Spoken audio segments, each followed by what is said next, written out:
Hello मेरे प्यारे बच्चों, आपको गुड पूर्णिमा की बहुत बहुत बधाई हो। बच्चों, आज के दिन हमें अपने गुरुओं की पूजा करनी चाहिए। उनके सम्मान में उनके लिए एक भेंट लेनी चाहिए।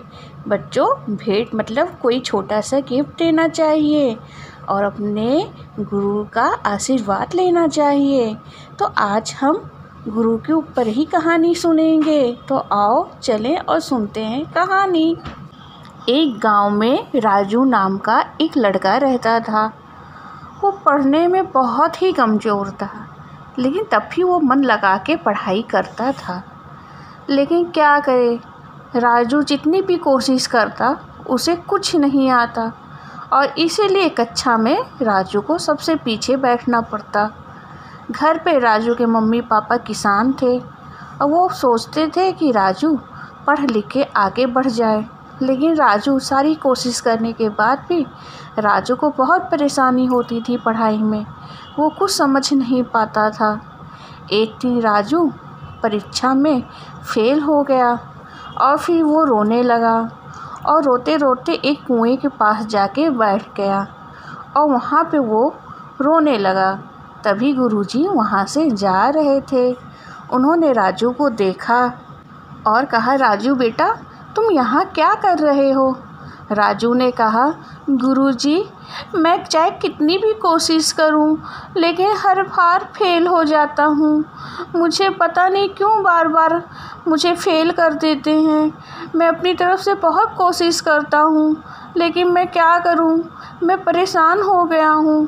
मुझे पढ़ाई समझ में आती ही नहीं। गुरुजी ने राजू को मुस्कुराते हुए समझाया, राजू, कुछ चीज़ें होती हैं जो समय के साथ अपने आप धीरे धीरे आ जाती हैं, बस हमें कोशिश करना चाहिए। राजू फिर रोने लगा और कहा, मैं बहुत कोशिश करता हूँ, मैं दिन रात पढ़ता हूँ, लेकिन पता नहीं क्यों मेरी समझ में कुछ आता ही नहीं गुरुजी, मैं क्या करूँ? तो गुरुजी ने राजू को एक पत्थर दिखाया जो कुएं के बिल्कुल पास में ही था, जिससे रस्सी ऊपर नीचे होती थी। राजू से कहा, राजू, ये पत्थर देखो।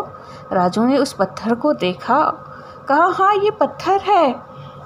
तब गुरुजी ने कहा, राजू, ये एक पत्थर नहीं है, इस पत्थर पर ऊपर देखो रस्सी बनी हुई है।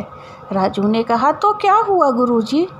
तो गुरुजी ने राजू को समझाया, कहा, राजू, ये पत्थर है, तभी इतना मुलायम जो रस्सी होती है वो लगातार इस पे रगड़ने से इस पत्थर को काट सकती है।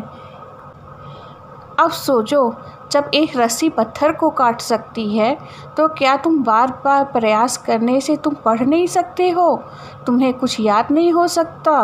राजू ने गुरुजी की बात समझ में आ गई और राजू ने उसी दिन से निश्चय किया कि मैं और मेहनत करूँगा और परीक्षा में पास होके दिखाऊँगा।